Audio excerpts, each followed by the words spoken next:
turabashuje mu izina rya Yesu. We greet you in the name of Jesus. Itorero rya New Life in Jesus. This is New Life in Jesus.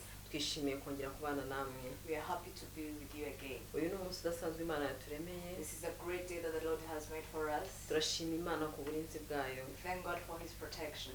Turabakira nanone. And we welcome you again. Turakira abo turi kumwe. I'm going to welcome those I'm with. N'umushumba wanjye John Jaggi. My pastor John Jaggi. Wa Jonathan. My Jonathan. Shiti Nikita. Nikita Shuti. Nanjye Mutesi Rita. Mutesi Rita. Imana ibahe umugisha. May God bless you. Reka tutangire n'isengesho. Let us start with a prayer. Uwiteka Mana ikomeye, Mana yo kwizerwa, Mana ihambaye, Data nawe asa nawe ntuzigera usa nawe. Iki gitondo turagushimye, iki gitondo tuguhaye icyubahiro, iki gitondo tuvuze gukomera kwawe, iki gitondo tuvuze kugira neza kwawe, iki gitondo tuvuze ubwiza bwawe Mana. Data rero mu ijuru twongeye gushima ko uri mwiza umunsi kundi turakubona. Bwije buracya tubyuka turi bazima, kandi naho twicaye aha turi bazima Mwami. Tuguhaye icyubahiro ukomeze uganze kandi utegeke. Tuguhaye icyicaro mu mitima yacu.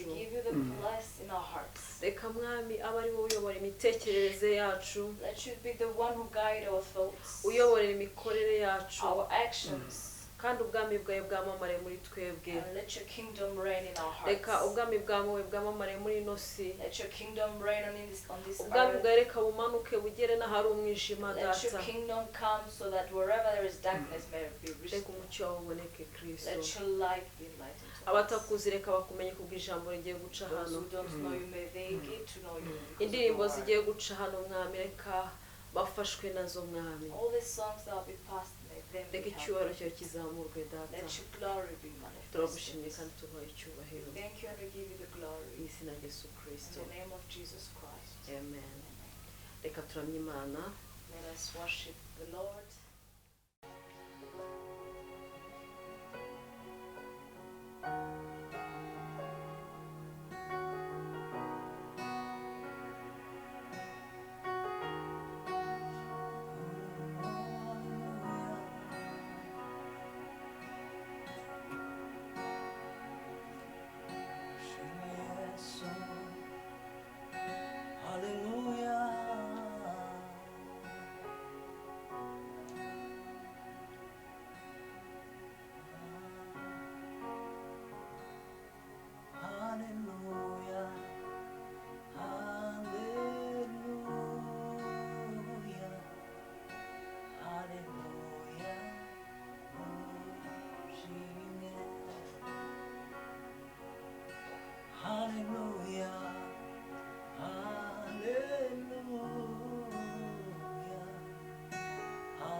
twakire umushumba wacu.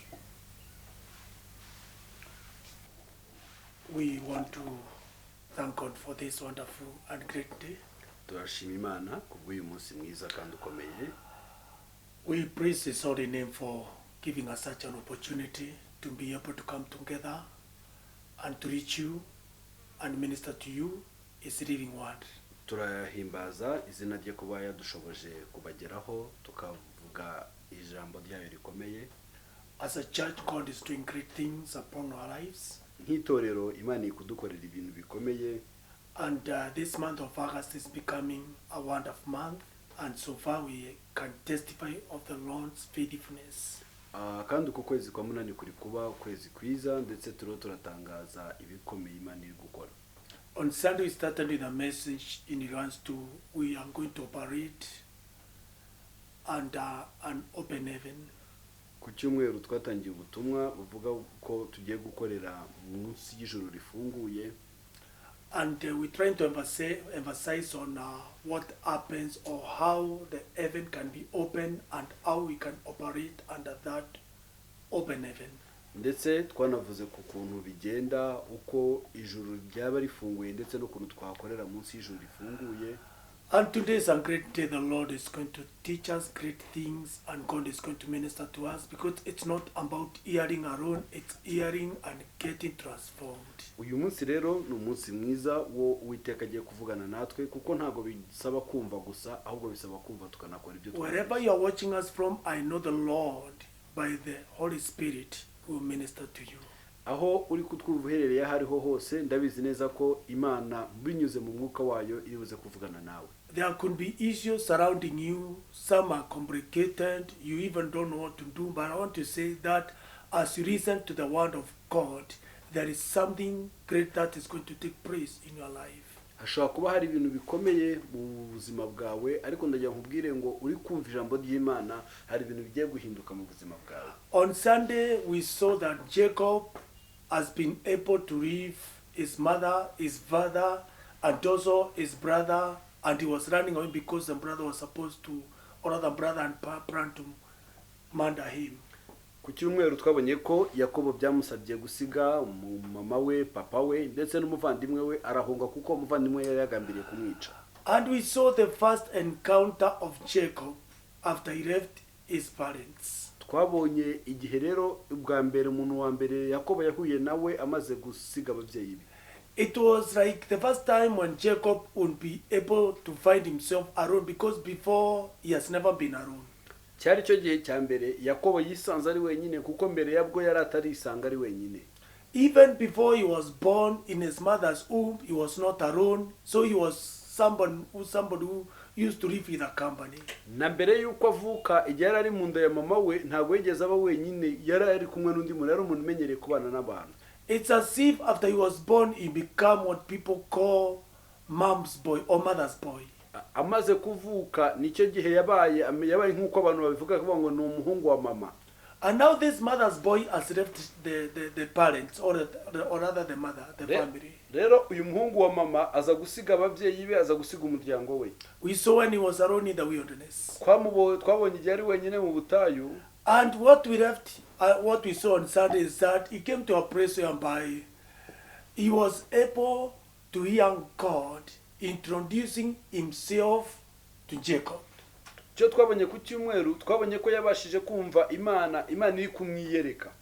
God trying to come and open up to tell him that I am the Lord. Imana iraza irifungura iramusobanurira ngo ndi Uwiteka. These are things he has never encountered in his life. Ibi ni ibintu yaratarabona mu buzima bwe bwose. And as we say that when the heavens are open, it's an open chapter for you to start experiencing your new beginnings. Kandi nkuko twabivuze iyo ijuru rifunguye ni igihe cyawe gishyashya cyo kubasha kubona ibintu bidasanzwe. We would see at the end of the whole thing we left on Sunday whereby Jacob was able to say, this is the house of God, and this is none other but the gate of heaven. Ku cyumweru twashaje tubonye ko Yakobo yabashe kuvuga ngo hano ntabwo ari ahandi, ahangaha ni mu nzu y'Uwiteka, aya ni amarembo y'ijuru. He declared that this is the gate of heaven. Yaratuye aravuga ngo aya ni amarembo y'ijuru. Now I want us to go deeper, because this is not the real thing which God had planned for Jacob. This was like more to read introduction. Rero ndashaka ko tubyinjiramo kuko ibi ntabwo ari by'Imana yari yaragambiriye kuri Yakobo gusa, iba ahubwo byari nk'urwinjiriro. Jacob has been able to see the angels ascending and the angels descending, and Jacob was able to hear from God, but this was not enough. Yakobo yabashe kubona abamarayika bazamuka abandi bamanuka, ndetse abasha no kumva Imana, ariko ibyo ntabwo byari bihagije. Now, it's one thing to be given promises by God.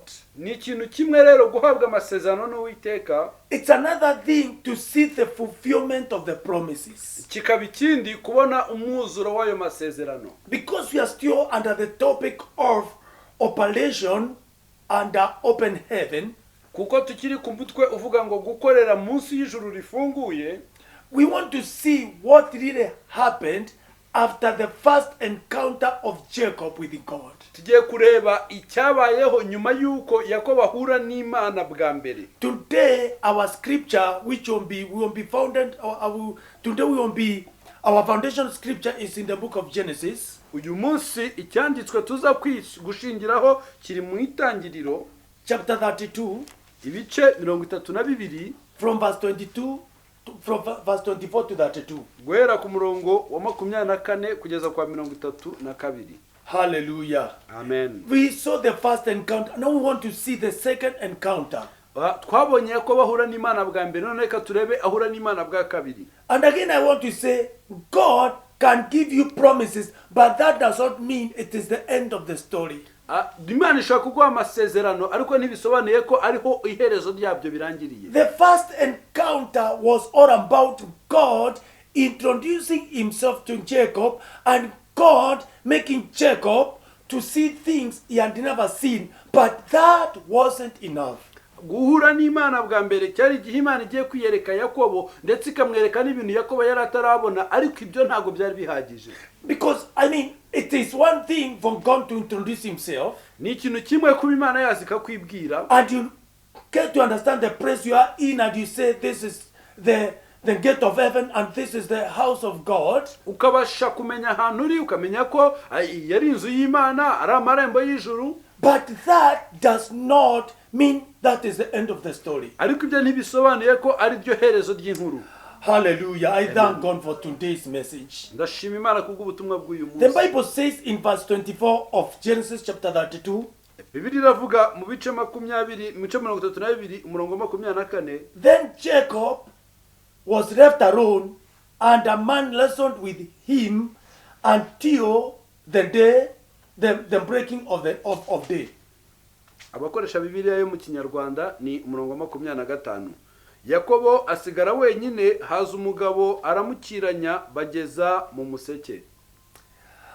And the Bible says in verse 25 that now when he saw that it did not prevail against him, he touched the socket of his hip, and the socket of Jacob's hip was out of joint as he wrestled with him.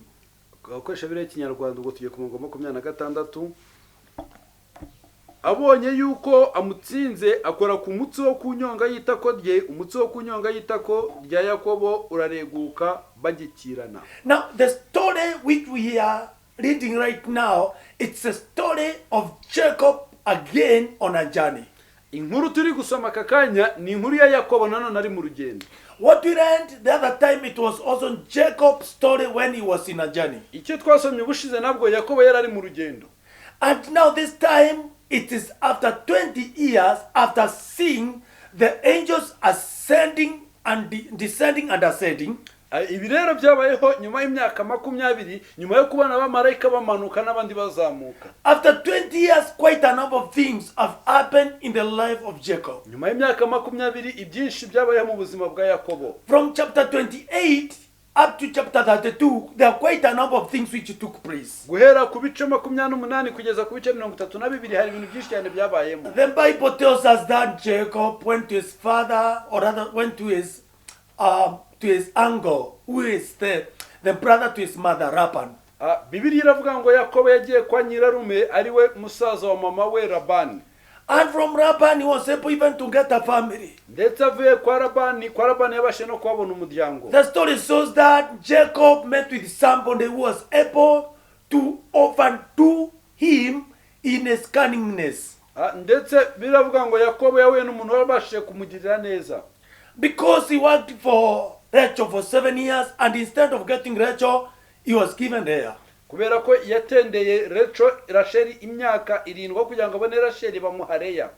But what the Bible says, ariko icyo Bibiliya ivuga, we see that God is still with this man. Tubona ko Imana ikiri kumwe n'uyu muntu. Because even after he went to his father Laban, or rather to his uncle Laban, kubera ko na nyuma yo kujya kwa nyirarume Labani, there is something that we see in the life of Jacob. hari ikintu twabonye mu buzima bwa Yakobo. God is keeping his promises in the life of Jacob. Imana yarinze amasezerano yayo mu buzima bwa Yakobo. And even after getting the 2 wives, he was able to get a lot of livestock. Ndetse na nyuma yo kubona abagore babiri yabashije kugira amatungo menshi. And he was so much prospered by God until the sons of Laban were like against him. Ndetse aza gutera imbere cyane kugeza ubwo abahungu ba Labani batangiye kumurwanya. Now what we are seeing the practical part of what is happening now in the life of Jacob. Ubu rero turabona noneho ibyabayeho mu buzima bwa Yakobo. Jacob is leaving Laban so that he can go back to his father's family. Yakobo aza gusiga Labani arataha ajya kwa se. But even if he is leaving Laban, ariko nubwo asize Labani, he is not the way he came to Laban. ntabwo ameze nk'uko yaje kwa Labani. Here he is a wealthy man. Hano ni umugabo w'umutunzi. Here there is somebody who has a family. Hano ni umuntu ufite He is umuryango. not the way he was when he left his father Isaac and his mother Rebecca. Ntabwo ameze nk'uko yari ameze ubwo yavaga kwa se Isaka no kwa mama we Rebeka. But now, even if he has all this wealth, ariko nubwo afite ubu butunzi bwose, even if he has a family, nubwo afite umuryango, he has also a challenge. afite n'ibindi bibazo. Because he's going back to his family and he remembers that the time he left his family, he was running away from his brother. Kubera yuko asize umuryango kandi igihe asigaga umuryango yari arimo guhunga. You remember very well his brother wanted to kill him. Murabyibuka neza ko umuvandimwe we yashaka He is going back to the person he was running from. rero yarasubiye ku muntu yari yarahunze. And the Bible tells me kandi Bibiliya iravuga ngo that Jacob was quite uncomfortable. ngo Yakobo ntabwo yari atuje.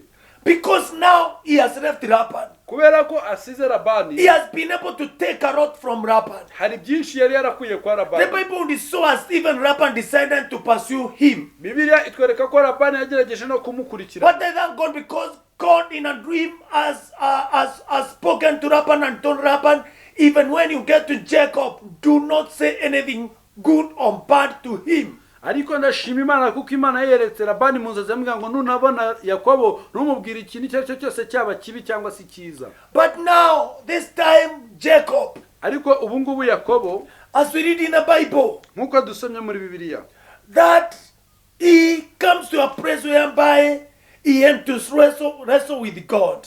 ngo yageze mu nzira aho yakiranye na marayika w'Uwiteka. The Bible is telling us what Jacob has done, Bibiliya itubwira icyo Yakobo yakoze, that he has decided to divide his family. yuko yafashe umwanzuro wo kugabanya umuryango we. In preparation to meet with his brother, kugira ngo yitegure guhura n'umuvandimwe we. he decided also to start scheming because he's a good schemer. Yatangiye kugenda agerageza kuko yari umuntu umenyereye ibintu byo kubeshya. But the Bible tells me, Bibiliya iravuga ngo there came a time when Jacob sent servants to go and check on his brother. hari igihe Yakobo yohereje abantu ngo bajye kureba umuvandimwe we. And when they went to check on his brother, they found his brother Esau was ready to come, and he was not coming alone, he was coming with 400 men. ndetse bagiye basanga umuvandimwe we Esawu yiteguye kuza kandi ntabwo yari wenyine, yari kumwe n'abagabo 400. For sure, that report was discouraging. Mu by'ukuri iyo nkuru yari inkuru y'urucantege, Because Esau is not alone now. kubera ko Esawu ntari He wenyine, has 400 men who are coming with him. yari ari kumwe n'abagabo 400. And when Jacob got that message, he was more discouraged. ndetse Yakobo yumvisha ubwo butumwa acika What intege is this kurushaho. message which is discouraging you, child of God? Ni ubuhe butumwa buri kuguca intege What mwana is w'Imana? that you've been taught? Ni ubuhe butumwa wabwiwe, Which is much more than what you even thought. burenze ubwo nibyo watekereza. Jacob did not know that his brother has prepared 400 men. Yakobo amaze kumenya ko umuvandimwe yateguye abagabo 400, And it was so complicated because Jacob knew now these are coming to completely destroy me. Yakobo byaramukomere kuko yavuga ngo abangaba baje kunyica. You know, he is in such a predicament. Yari ari muri icyo gihe He gikomeye, is in such a problem. yari ari muri ibyo bibazo.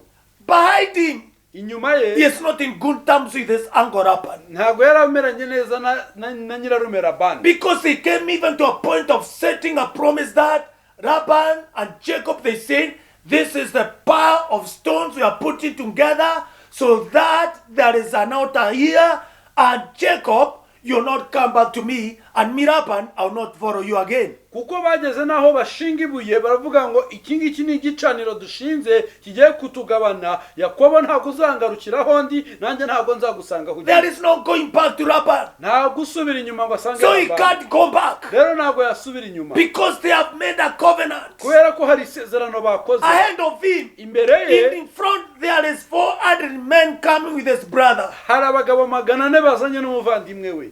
What would you have done if you are Jacob? Iyo uza kuba Yakobo n'icyo wari bukore? He thought of himself We yaratekereje, and he started defining his wealth and also his family. atangira kugabanya ubutunzi bwe ndetse n'umuryango we. He was able to send the fasting group Yabaje kohereza itsinda and rya another mbere, group yohereza itsinda rya so kabiri that when they meet with his brother Esau, kugira ngo nibahura n'umuvandimwe we they have, Esawu, because these people were sent in every grouping, they were given the gifts. kubera ko aba bantu bari boherejwe muri ayo matsinda bose bari bahawe He wanted to silence his brother through the gifts. agenda acecekesha umuvandimwe we akoresheje impano. But he realized Ariko aza gusanga even the gift cannot take him where he wants to be. yuko n'impano zitamugeza aho ashaka The kuba. way for him to conquer is not by what he has. Uburyo bwo gutsinda ntabwo ari butsinde The way to kubera- conquer is not because of the giftings. ntabwo ari butsinde kubera They want impano. to tell you whatever you have. Ndashaka kuvuga ngo ibyo ufite ibyo ari byo That byose, might not be the source of the true victory. ibyo bishobora kutaba intsinzi, isoko y'intsinzi nyakuri. Whatever you are saying, this is what I've acquired. Ibyo uvuga ngo ibi ni byo nabashije It is kugeraho. good,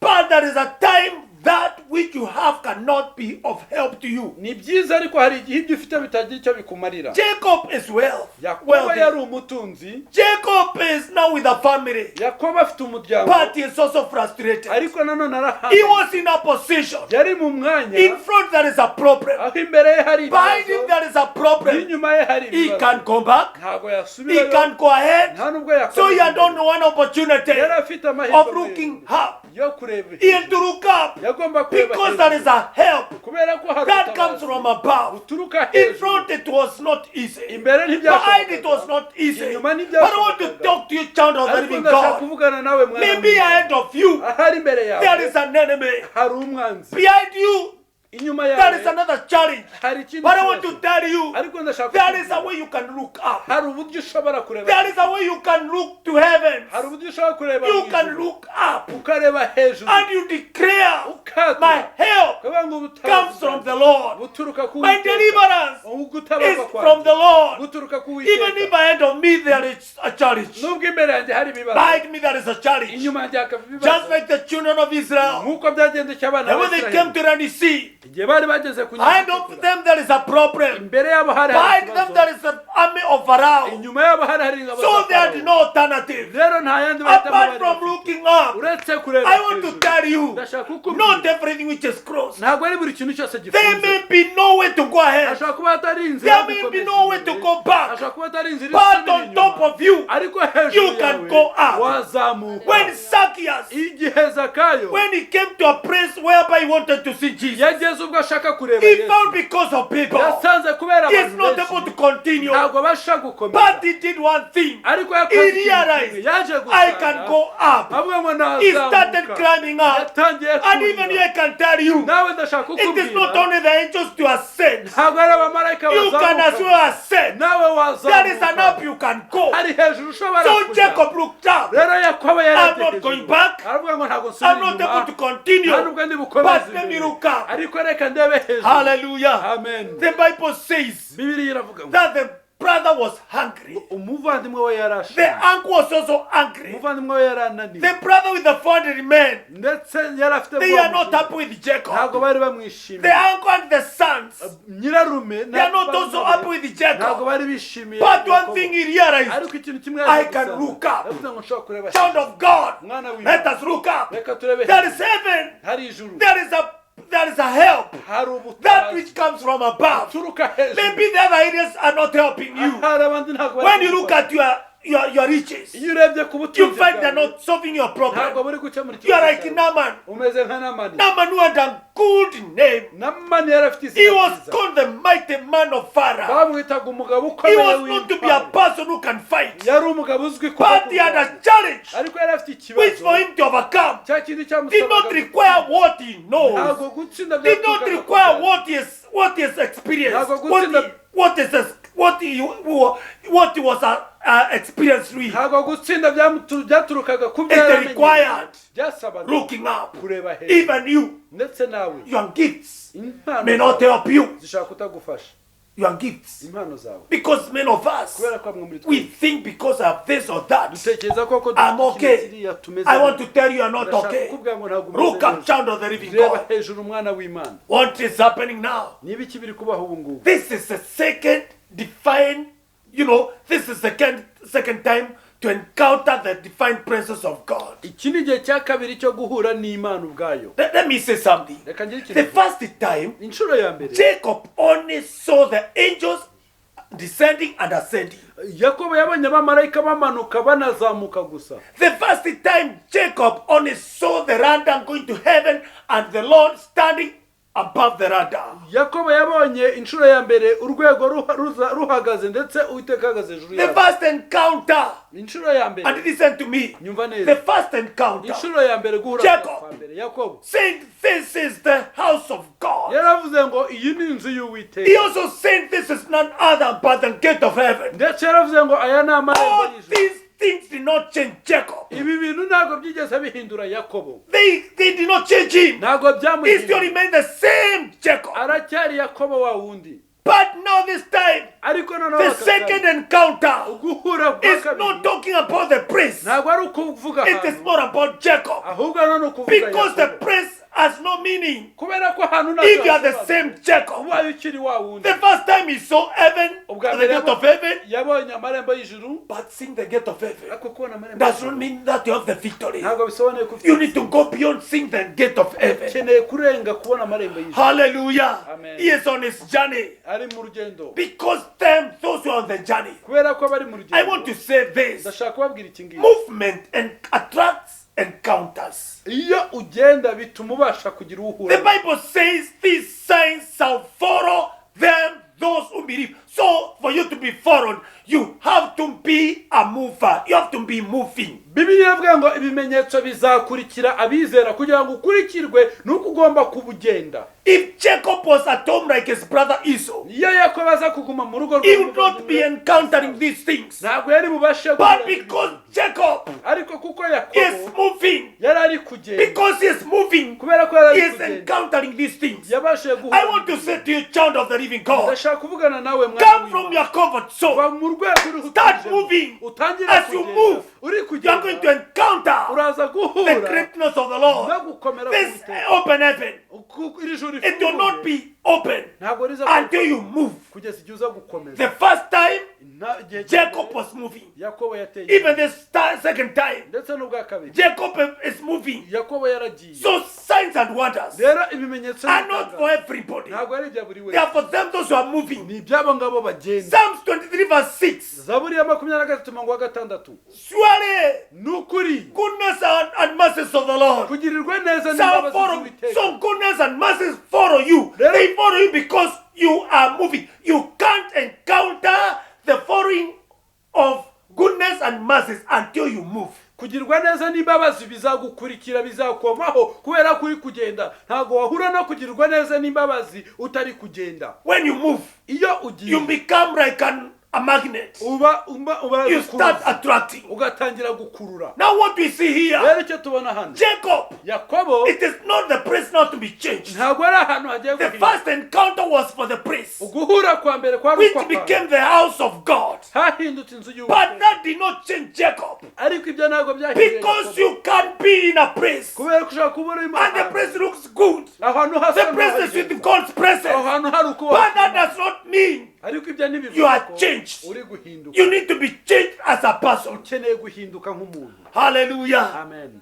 Now Jacob, Nuko Yakobo he has told his family, abwira umuryango we, move ahead, avuga ngo mugende cross over to imbere, the other side. mwambuke mujye Leave me alone. hanyuma musige He njye. was left alone. Asigara wenyine. Now it's life. You see this life of Jacob. Rero ubuzima bwa Yakobo, I see a person who has a life of only wrestling. ndabona umuntu ufite ubuzima bwo gukirana gusa. Remember, Mwibuke he has been wrestling. yaramaze igihe akira. He wrestled with his brother for a birthright. Yakiranye n'umuvandimwe we. You remember, he wrestled with his brother. Murabyibuka ko yakiranye. I mean, he wrestled to get the birthright. kugira ngo abone ubwo butware. He wrestled also to get the blessing which was for his brother. Yabashije kurwana kugira ngo abone imigisha yari y'umuvandimwe. He has wrestled with his uncle Laban Ndetse yakiranye na nyirarume Labani for his family and wealth. kugira ngo abone umuryango ndetse Now we n'ubutunzi. see the third wrestling. Rero tugiye kubona This ubutunzi is the best bw'inzira. one. Ariko kwa The first one was to get the birthright kwa mbere kwari ukubona and ubutware get the blessing. ndetse The n'imigisha. second one was to get family and wealth. Kwari ukubona But the umuryango third ndetse wrestling n'ubutunzi. Ariko kwa gatatu is to get a blessing which is greater than what was given by his father Isaac. ni ukubona umugisha uruta uwo yahawe na se Isaka. Hallelujah. Amen. Now he is completely alone. Rero asigaye wenyine. How is he alone? Ni gutari wenyine. Not that people have left him. Si uko abantu bamusize. I want to say this thing. Ndashaka kuba There is a time when people leave you hari igihe abantu bagusiga and then you start calling upon God. ugatangira guhamagara. But there is a time Ariko hari you send people away wowe ohereza so abantu that you can concentrate with God. kugira ngo utangire ugumane n'Imana. Those are two different parameters. Ibyo ni ibintu bibiri When bitandukanye. people leave you, Iyo abantu then you bagusize turn to God. ugahindukirira Imana It is something else. ni ikindi kintu. But when you tell people, Ariko iyo ubwiye abantu I'm now sending you far, ubu ndimo ndabohereza You mujye move. kure mugende you cross over, mwambuke leave me alone, munsige njye because there is something I want to do. kuko hari ikintu I nshaka want to gukora. be left with God. Ndashaka gusigarana n'Imana. Hallelujah. Amen. I'm saying, let people send them away. Ndavuga ngo ohereza abantu bareke Send bagende. them away. Bohereza. Because there is a time you tell them now move. Kubera ko hari igihe babwira ngo mugende I'll be alone. nsigare njyenyine. And then when I'm alone, Kandi nimba I'll be ndigenda able to tell God. ndaza kubasha kubwira Imana. I'm not coming because I'm frustrated. Ntabwo nje kuko I'm nabuze. coming because I am the one Nje kubera ko who ari wowe decided to send them away. wafashe umwanzuro wo Now I've kubohereza. come Rero ubu ngubu because I need to be with you. naje kuko nkeneye kubana So nawe. Jacob is alone. Rero Yakobo ari wenyine. And how alone are you? Ese uri wenyine gute? How lonely Ni gute are you alone? uri wenyine? Church of the living God. Torero ry'Imana. When you won't be alone, Ni ryari uzaba when will wenyine? you be alone? Ni ryari uzaba Do wenyine? you have a time when you are alone? Ese ugira igihe cyo kuba wenyine Such that you know kugira ngo ubuze this was a good family. uyu ari umuryango You mwiza tell them move. ukababwira ngo mugende. This is a good wealth. This is my good wealth. Ubu ni ubutunzi You bwiza set it aside. nabwo ukabushyira ku ruhande. They have all crossed over. Bose bamaze kwambara But you ariko wowe have not crossed over with them. ntiwambukane The nabo. family, Umuryango the wealth, ubutunzi they're on the other side. bikaza ku rundi But ruhande. Jacob, Ariko he is Yakobo alone. aguma He wenyine is without the wealth. asigara nta Whatever he was wrestling for, icyo yari yararwaniye it has no significance. nta busobanuro cyane. The family was looking for, Umuryango he yashakaga found it has no significance. yasanze nta busobanuro. He was all alone. Yasigaye What wenyine. is he doing? N'icyo ari gukora? He sees the family and the wealth have crossed over. amaze kubona ko umuryango n'ubutunzi byambutse but himself, ubwe there is a crossover, habayeho kwambuka which is personal crossover. kundi k'umuntu kugira Not the family crossover, atari ukwambuka not the world crossover, atari ukwambuka but k'ubutunzi crossover of Jacob as Jacob. ahubwo kwambuka kwa Yakobo Hallelujah. amen. So everything he had has been sent on the other side. rero buri kintu cyose yari afite bacyohereza ku rundi ruhande. Hallelujah. It's just like this Jacob who left his father and his mother. asigara ameze nka Yakobo wasize ababyeyi be papa we na mama we. When you want to wrestle with God, agiye gukirana you have to be alone all the night. ugomba kuba uri wenyine ijoro ryose. He is alone ari all the wenyine night. ijoro ryose. And this is something I want us to understand here. ni ikintu nifuza ko dusobanukirwa hano. There are blessings that you can't get hari imigisha udashobora kubona until you are alone. kugeza igihe ugomba kuba uri wenyine. I'm not saying all the blessings, ntabwo mvuga ngo but imigisha there are some blessings ariko hariho you imigisha can't get udashobora until you say, kugeza I igihe want to be alone. ndashaka kuba njyenyine. There are blessings hari imigisha which come because of your resilience. ishobora kuza kubera ukuntu The whole night ijoro ryose he is wrestling with an angel. ari gukirana na marayika. Hallelujah. I pray that you may be able to understand ndasanga ngo bashe gusa that when you are alone, yuko iyo uri wenyine God comes. uwiteka araza. Hallelujah. Amen. What you desire, icyo it ukeneye is determined ni ikigaragazwa by how ready you are n'ukuntu witeguye to wrestle. kugira ngo witegure gukirana. Be ready to wrestle. witegure The gukirana. Bible says Bibiliya iravuga ngo in verse 26. umurongo wa 26 Hallelujah. Verse 26. And the Bible says, this is Genesis chapter 32 verse 26. Bibiliya iravuga ku bice 32 by'itangiriro. And he said, let me go for the daybreaks. But he said, I will not let you go unless you bless me. 27 aravuga ngo uwo mugabo aramubwira ati ndekura kuko umuseke utambitse.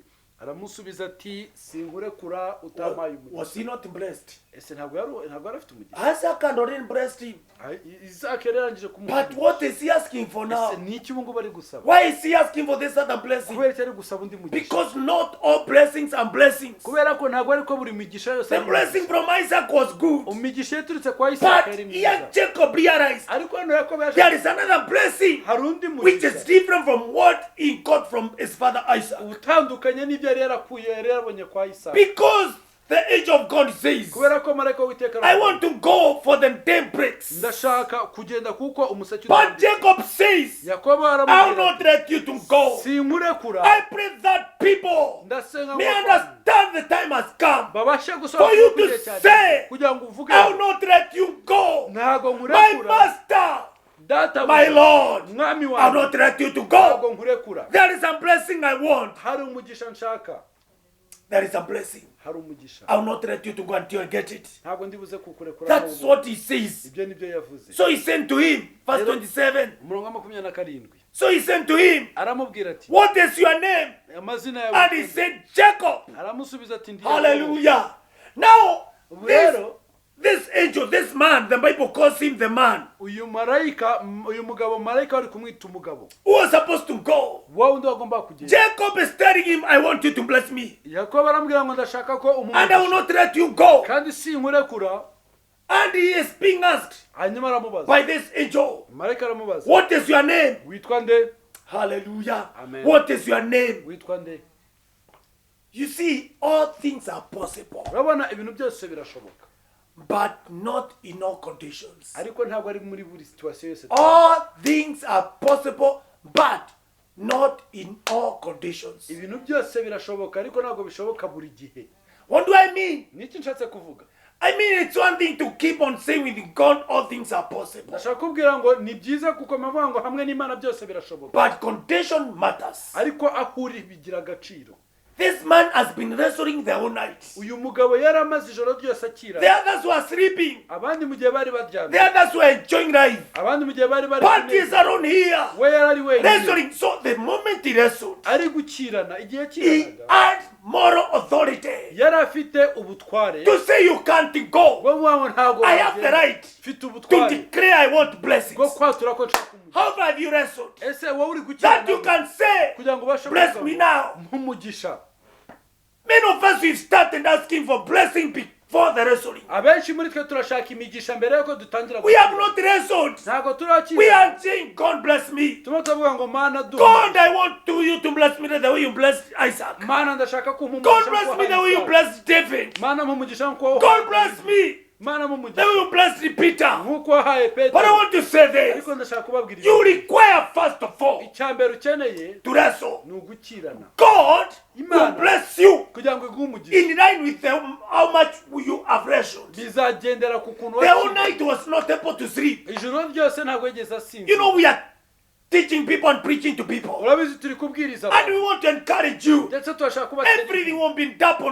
buri kintu cyose Let me kizikuba tell you, ariko reka nkubwire it is one thing to say everything will be double. kimwe kuvuga ngo buri kintu And it's another thing ni n'ikindi to wrestle double. gukirana So that you can get that double kugira ngo blessing. ubashe kubona iyo migisha ikubye You kabiri know, say I'm going to be blessed with double. uvuga ngo nzahabwa umugisha imigisha ikubye Start kabiri by wrestling also. tangira ukirana This man has wrestled. uyu mugabo arakirana And at the daybreak, hanyuma umuseke he utazi says, aravuga ngo you can't go ntago wagira because I need your blessings. kubera ko nkeneye imigisha How yawe far have you been able to wrestle ese wabashe gukirana gute kuri to ask for the blessings? kugira ngo ubashe gusaba And the Bible says bibiri iravuga ngo that he was asked, what is your name? baramubaza ngo witwa nde And he said, my name is Jacob. avuga ngo nitwa yakobo Jacob, yakobo the one who is a heel snatcher. You know, when he was born, he was catching the heel of his brother.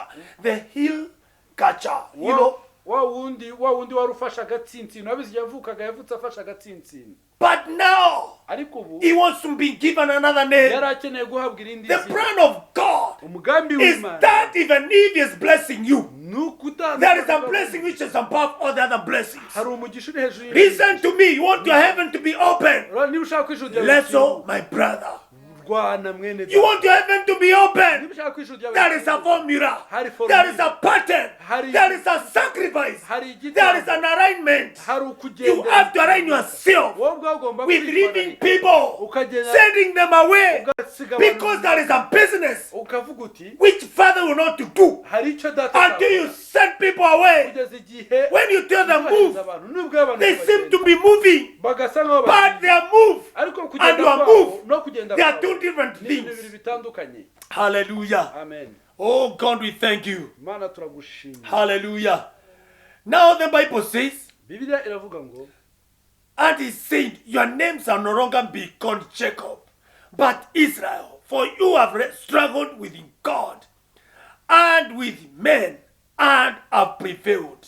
aramubwira ati ntukitwa yakobo ukundi ahubwo uzitwa isirayeli kuko wakiranije imana n'abantu ukanesha I'm looking at the consequences which come because you have wrestled with God. ndimo ndareba ingaruka nziza ziza iyo wakiranye n'uwiteka Hallelujah.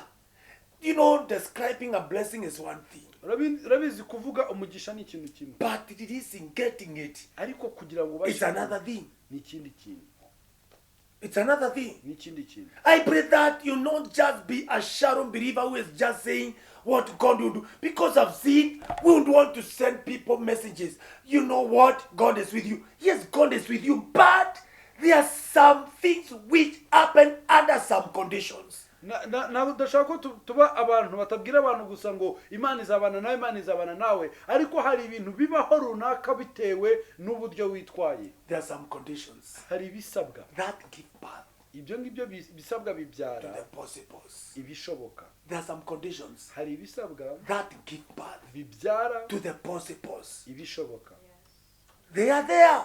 birahari They give birth ibyo rero They are bisabwa pregnant. ibyo bisabwa They give birth ariko bibyara to the possibles. bibyara ibintu bishoboka When we say this thing is going to be possible, iyo tuvuga ngo iki kintu kirashoboka it will be a certain, a certain condition which has been fulfilled. hagomba kuba hari kondisiyo runaka yabashije kuzuzwa Jacob yakobo is now getting another name. ubu ngubu ari kubona And that's when irindi the Bible says, niyo mpamvu bibiri ivuga ngo your name, izina ryawe you shall be called Israel. ngo uzitwa Isiraheli. This is not just a name. Iri ntabwo ari izina. It's not a name because the child is born. Ntabwo ari izina. Hallelujah. There are names you give a child because you felt this is a good name. Hari amazina twita abana tuvuga ngo aya mazina ni meza. But there is a name Ariko hari which izina comes riza because of what you've done, kubera ibyo because wakoze, of what you have achieved. kubera ibyo wagezeho. Don't just have a title. Wigira titre Yet gusa. have a title because of what you've been able to achieve. Ushaka kugira titre kubera ibyo wabashije kugeraho.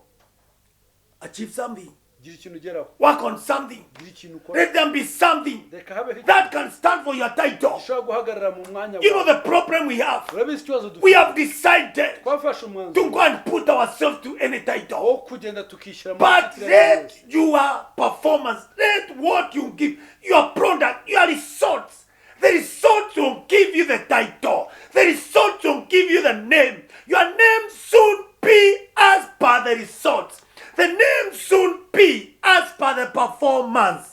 Ariko reka ibyo ukora, reka umusaruro w'ibyo ukora ari wo uza kuguha izina. Izina ryawe riza guturuka ku byo wakoze, ku musaruro wawe. Izina ryawe riza guturuka ku bikorwa byawe. Hallelujah. Amen. Now the identity Rero irangamuntu is no longer Jacob. ntabwo He is getting another identity. agiye kubona indi rangamuntu. God Uwiteka is starting by introducing himself. yatangiye amwibwira. I am the Lord, Avuga ngo ndi Uwiteka, God of Imana Abraham your father, ya Aburahamu, the God of Isaac. Imana ya But Isaka. this time now, Ariko iki gihe Jacob is getting the real identity. Yakobo abona irangamuntu nyayo, He is changing the name ahindura from amazina, Jacob now. areka kwitwa His name Yakobo, is coming to Israel.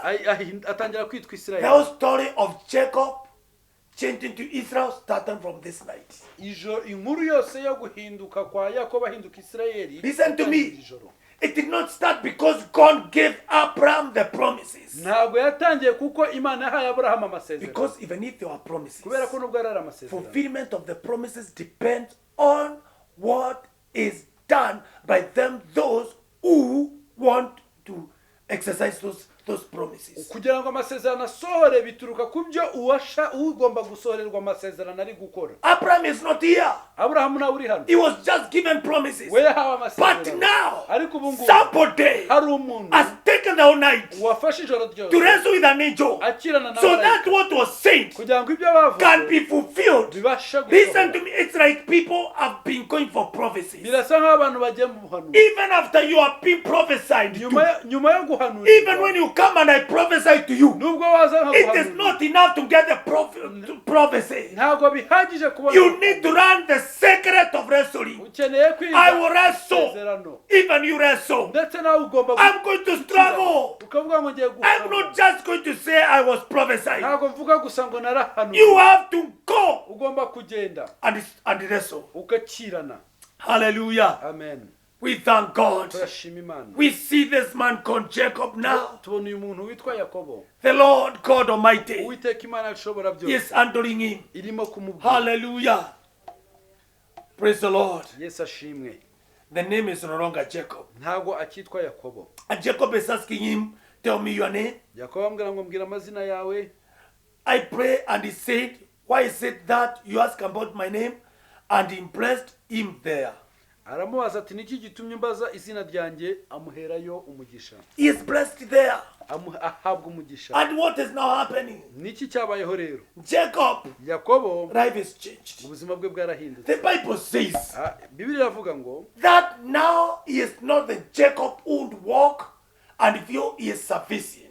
ntabwo ari Yakobo undi wagendaga kumva yihagije. Today I want to ask you, Uyu munsi ndashaka how kubaza, sufficient are you? ese ni gute wumva And wihagije? you feel you are so sufficient Kumva wihagije. with the name Jacob, Uhagijwe n'izina and you Yakobo. don't realize Ntuze kumenya there ko is dislocation harimo uku which must take place in your life. hari ugutandukanya When kugomba there kuba is mu that buzima bwawe. dislocation, Iyo habayeho kwa gutandukanya, it comes with a name. kuzana irindi zina. Jacob now, Yakobo ubu ngubu he cannot run. ntabwo yabasha kwiruka. He is just but leaping Ubu ngubu ari gucumbagira because there is this dislocation. kubera ko hari ugutandukanya, hari You see, this man urabona uno mugabo who would be able to like walk straight, but he was doing funny things. yari umugabo wagendaga neza ariko agakora ibintu bitari byiza. But now Ariko ubu ngubu he is not now.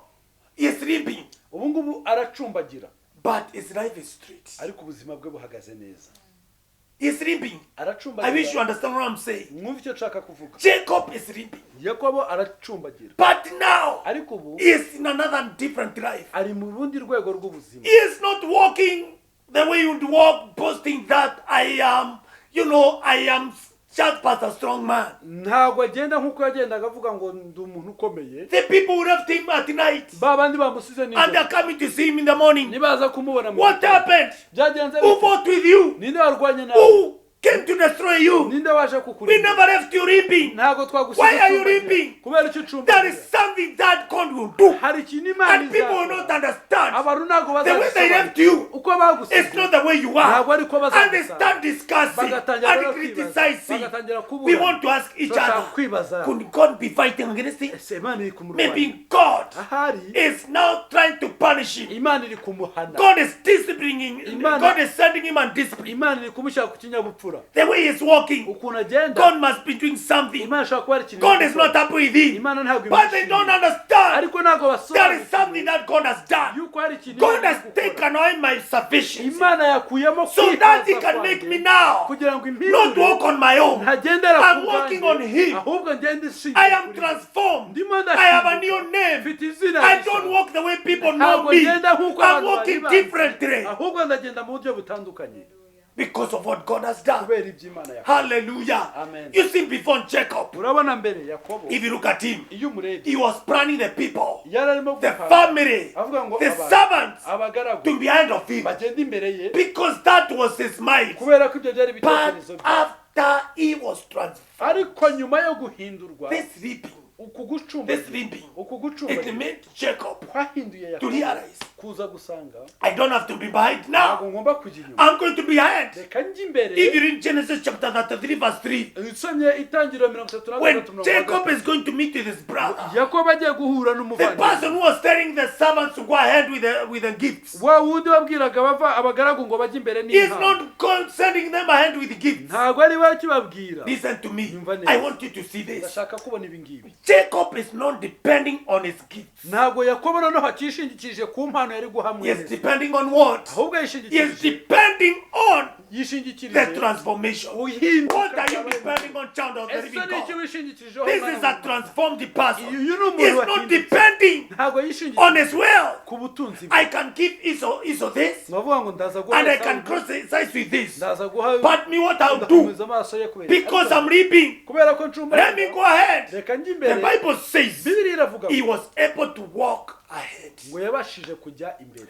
and he met with his brother. arangije ahura n'umuvandimwe we. These are the things that happen when your heaven is being opened. ibi ni ibintu bitangira kubaho iyo ijuru ryawe If you are rikinguye. looking towards an open heaven, niba uri gushaka ijuru you rikinguye need to understand ukeneye gusobanukirwa there will be the struggle. yuko hashobora kuzabaho intambara, The resilience will be there. hazabaho uguhangana, There will be wrestling. hazabaho The ugukira whole night, ijoro ryose. people will not understand abantu ntabwo what was bazasobanukirwa happening in your night. uko byagenze But nijoro, one thing you know, ariko ikintu kimwe I ugomba wrestled kumenya, with God. ugomba kumenya ko Now in the morning, uko mu gitondo they are calling him. bamwitaga How are you, bamwambara, Jacob? umeze ute Yakobo? He says that is no longer my name. arabwira ngo ya ntabwo uko ari I have a kwitwa. change of name. Nahinduwe I pray that the Lord changes our name. ndahindura That your name will be changed.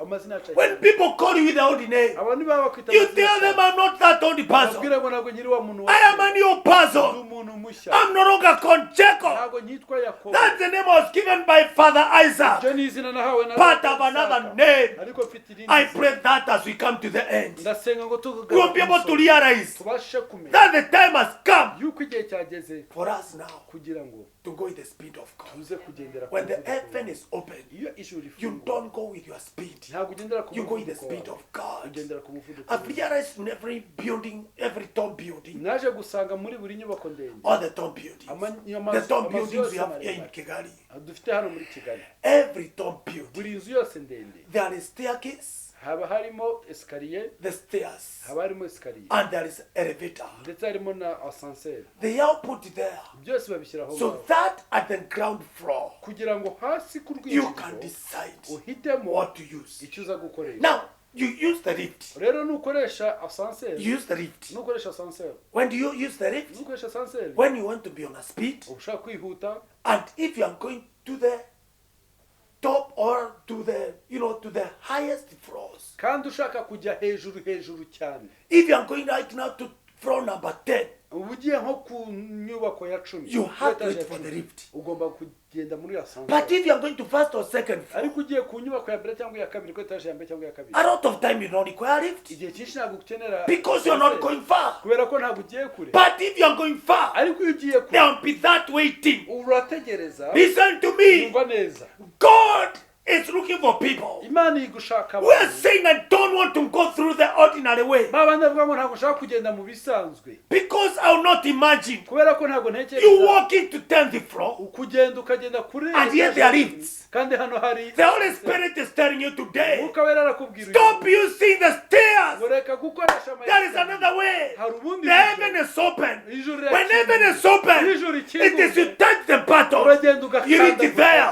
hanyuma ukazamuka Maybe there are people who left you ahari hari abantu at the bagusiga ground floor bagusiga hasi waiting for the lift. wowe utegereje And they ascenseur, said, bavuga ngo You are wasting your time. muratakaza And they umwanya wawe said we are going to walk. baravuga ngo twebwe And they started walking. batangira Sister, brother, babwire stop bene using the stairs. gukoresha esikariye It will take too long. bizatwara umwanya munini You'll get too tired. uzananirwa cyane I don't want to get tired as I use the stairs. ntabwo nshaka kunanirwa ndi gukoresha There is a lift hari ascenseur to take you there. izakuzamura Go. Say the floor you are going. uvuga aho ugiye Floor number 20. uvuga ngo ngiye ku It's where I'm going. niho ngiye Because I'm going to floor number kubera ko 20. ngiye kuri etaje ya 20 Use the right button. ukoreshe buto All nyayo the buttons are there. Amabuto The yose problem arahari. with majority of us, ikibazo cya benshi muri we are still struggling with the stairs. turahangayitse turi kurwana n'ama esikariye Sometimes it's not the devil, it's because you've never come to a place of discernment. rimwe na rimwe ntabwo ari ukubera satani ni ukubera ko tutaragera ku rwego rwo You gutora discern, you don't require to go through the stairs. ukavuga ngo ntabwo ukeneye kunyura mu ma esikariye But because you are used to stairs, ariko kubera ko umenyereye that's why you're always looking at your niyo stairs. mpamvu buri gihe uhora ushaka ama esikariye And you're using the stairs. hanyuma ukayakoresha But today, ariko uyu munsi there is a better way. hari uburyo Go bwiza to the floor, go to the, to a place whereby the floors are indicated. jya hahandi ama etaje agaragarira When you go there, nuhagera floor number 10, uvuge ngo inzu floor number 15, inzu ya 15 demand for that. aho ngaho When you demand for floor number 15, nuvuga ngo inzu ya That is 15 waiting. hari ugutegereza and when people review igihe abantu the bazabagusize stairs, the people using the stairs, babandi bari gukoresha ama they will esikariye say, ndazavuga you'll ngo be late. wowe uze But let me tell you, ariko reka you are nkubwire, going far uzajya kure and you are going faster. kandi uzagenda When you decide, nufata I'm umwanzuro going to be lifted. ukavuga ngo ngiye kuzamuka When the heaven is open, iyo ijuru you rifunguye don't have to use the stairs. ntabwo ukoresha ama esikariye You start now utangira deciding gufata umwanzuro on your button. wo guhitamo Hallelujah. Amen. I wish somebody can say today, cyangwa akagira umuntu uvuga uyu this munsi, is the floor I'm going. iyi niyo esikariye ngiyemo All these buttons are there. amabuto yose arahari Now choose your floor. rero hitamo aho ushaka kujya The floor will depend with the button. aho uzajya Your blessing will hazahirwa depend na buto with uzakanda. your wrestling. imigisha yawe izaturuka That kuko is what I'm uzakirana saying. nicyo ndi Your kuvuga wrestling will determine uko uzakirana the floor you bizagaragaza go. aho uzajya When you choose the right floor, nuhitamo kujya ahantu by nyaho, choosing the right button, ugakanda buto nyayo we shall find you there. tuzagusangayo Okay, you shall find me there. cyangwa nanjye I uzansangayo want to be found nanjye there. ndashaka kugera That is my prayer. ibyo nibyo sengesho Wherever you are watching us today, aho uri kutureba urahariho choose hitamo the right button. gukanda buto And nyayo there is lifting. kandi hari The Lord is ukuzamura. a lifter. Uwiteka He Imana lifts his kirazamura. people. Azamura You abantu. can serve God ntabwo wakorera Imana and feel the lifting. ngo unanirwe kuzamura Jacob is alone in the wilderness. yakobo ari wenyine mu butayu At the night, nijoro but his name is changed ariko amazina yarahindutse because he touched the button. kubera ko yakoze Do you have the right ese to urashaka talk to God ufite uburenganzira and bwo tell kubwira him Imana, ukayibwira you can't ngo go? ntabwo You wagenda angel, wowe you want to marayika go? urashaka kugenda No problem. nta kibazo But before you ariko go, mbere y'uko ugenda bless me. mumugisha Can you ask him for your blessings? urashaka gusaba imigisha yawe It's not a matter of just shouting, bless me, bless me. ntabwo ari ugusakuza gusuvuga ngo mumugisha Blessings will be equivalent imigisha ibingana to nuko you are wrestling. ukirana. May we wrestle with God. Reka dukirane n'Uwiteka. May we wrestle with the angel. Reka dukirane na marayika And as we w'Uwiteka. wrestle, Kandi dukirana. we some being dislocated. Turaza kuba I may be leaping, ndaza kugenda Amen. ncumbagira, ndaza kuba ncumbagira. but I know Ariko nzi neza ko because God ni ukubera ko has Imana removed yakuyemo what I was to depend on. icyo nagomba. God has removed Imana yakuyemo what I would call mine. icyo nakabaye. Now it is not about mine. Rero ntabwo ari It's ukubera about icyanjye. what is Ni God's. ukubera icyo Imana May the ishaka. Lord bless you. Imana ibaha umugisha. Even as you continue Ukomeza waiting upon the Lord, gutegereza Uwiteka. remember Wibuke there is limping, hari there is ugucumbagira. dislocation, Hari and ugucumbagira. then from there Hanyuma kuva aho ngaho you shall walk differently. uraza kugenda uri umuntu Now utandukanye. Jacob, Nk'uko Yakobo he is no longer the person who is a trickster. ntabwo akiri wa muntu He is not w'umubeshyi. going to disturb people, Ntabwo agiye kubuza abantu amahoro because the blessings of the Lord, kubera ko imigisha y'Uwiteka they make you iraza to be a changed person. iguhindura umuntu uhindutse. Hallelujah. Amen.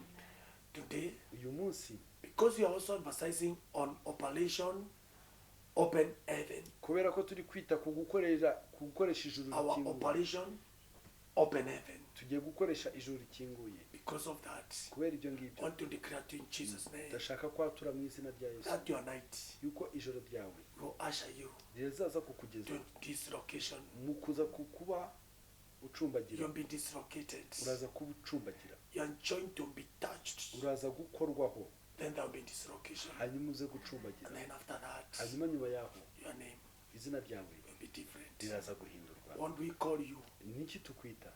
it doesn't matter. Ibyo tukwita ntacyo I know bimaze. the name Ndabizi neza will be a new name. yuko ugiye kubona izina Your name rishya. shall be no longer Jacob, Amazina yawe ntabwo ugiye gukomeza Israel. kwitwa Yakobo, Isirayeli, because of the night spent with God. kubera ijoro ugiye kumerana n'Imana. Hallelujah. Amen. Child of God, spend your night with Mwana God. w'Imana, marana Spend your ijoro only time with God. marana ijoro ryawe In ryose Jesus' n'Imana. name.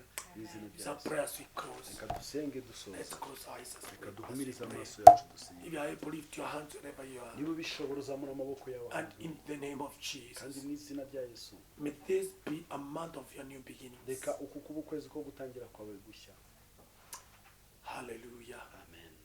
May this be a month Reka uku kuba ukwezi whereby you shall be able to get a new name. kuzabasha kuboneramo izina rishya. I want to talk to you in Jacob, Ndashaka kuvugana nawe Yakobo. who has been in the church, Yakobo umaze igihe mu and the rusengero, things you do, kandi ibintu ukora they don't meet the threshold of the Father. ntabwo bijyana no gushaka kwa data.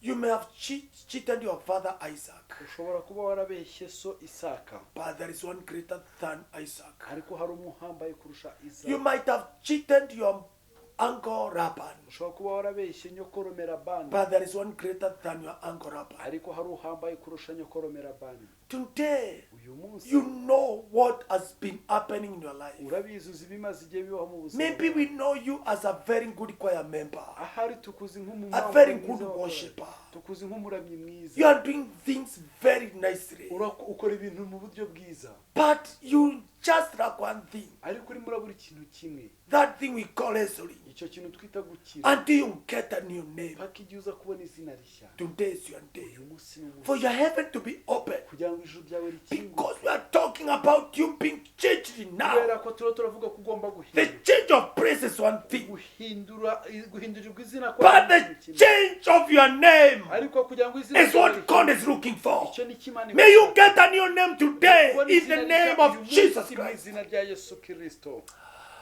Father, we want to thank you. Data turagushimye. We thank you because you are God who cannot fail. Turagushimye kuko uri Imana itaginanirwa. Your plans, your promises, Imigisha yawe ndetse they n'amasezerano yawe stand from generation to generation. yabayeho mu bihe kugeza We bless your holy name, Jehovah izina God. ryawe turihaye icyubahiro. This Yehova is a Mana. great month, the month of new beginnings. Uku ni ukwezi gukomeye, ukwezi kw'itangiriro But we rishya. can clearly see now Ariko ubu ngubu dushobora there is no kubona new beginning yuko hari itandukaniro. until we allow you Nta tandukaniro rishya to kugira start twemere. taking away our sufficiency. Kugira ngo uze ukuremo ukwihaza Because kwawe. our sufficiency Kubera ko kwihaza may kwawe not help us. ntabwo kwadufasha. Jehovah God, Yehova Mana, just like Jacob, nk'uko byagendekeye we Yakobo, declare, Father, turatura data from the heaven which is open, kuko ijuru rifunguye we shall be able to see you. tubashe And kukubona, after seeing you, kandi nyuma yo we shall kukubona experience you, tubashe Jehovah. kukumva.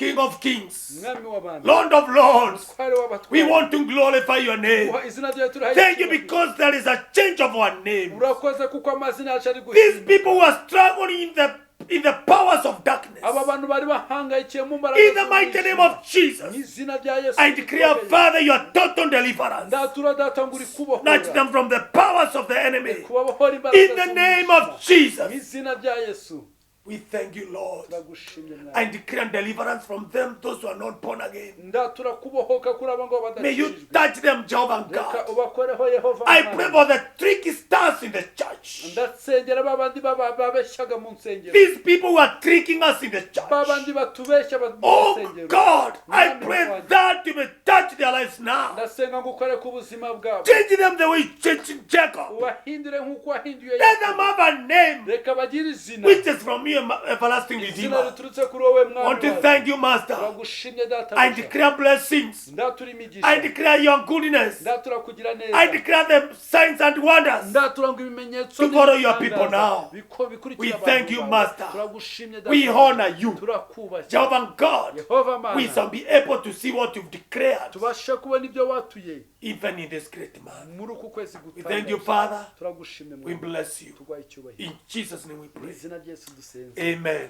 amen And God bless you so much. imana ibamugisha cyane Thank you for coming to be with us, or rather for joining us. mwakoze cyane kudukurikirana We shall continue telling you what you are being told by our Father. tuzakomeza tubabwira icyo data yababikiye Whatever you are, God bless you. aho muri hariho hose imana I pray ibamugisha that the Lord will keep you ndasenga ngo imana ibarinde and even continue protecting you. kandi ikomeze kubayobora The Lord will give you the spirit of discernment imana ize kubaha umwuka wo so kurobanura that you may be able to do what Jacob did. kugira ngo mubashe gukora ibyo yakobo yakoze Be alone kuba ube wenyine to have a new name. ari kugira izina rishya God give you a new name. imana ibahe izina God rishya bless you. imana ibamugisha As new love in Jesus, Kigali, Rwanda, a new life in jesus kigali we rwanda love you. turabakunda God bless you so imana much. ibamugisha cyane Amen. amen murakoze cyane imana ibahe umugisha ku bw'ijambo. Thank you again and thank you for the word. Murakoze kubana natwe nanone Thank you for being with us again kandi imana ibahe umugisha. and may God bless you. Turabakiriye nanone, We welcome you again. niba ari icyifuzo ufite wakandika hasi comment, If you have a wish, please write down it in the wakora comments. like You may like ndetse ugasharinga n'inshuti zawe. and even share with your friends. Amahoro y'Imana abane May namwe, the peace of the Lord be with you. icyumweru cyiza kandi icyumweru cy'umugisha. Have a nice and blessed Sunday. Murakoze. Thank you.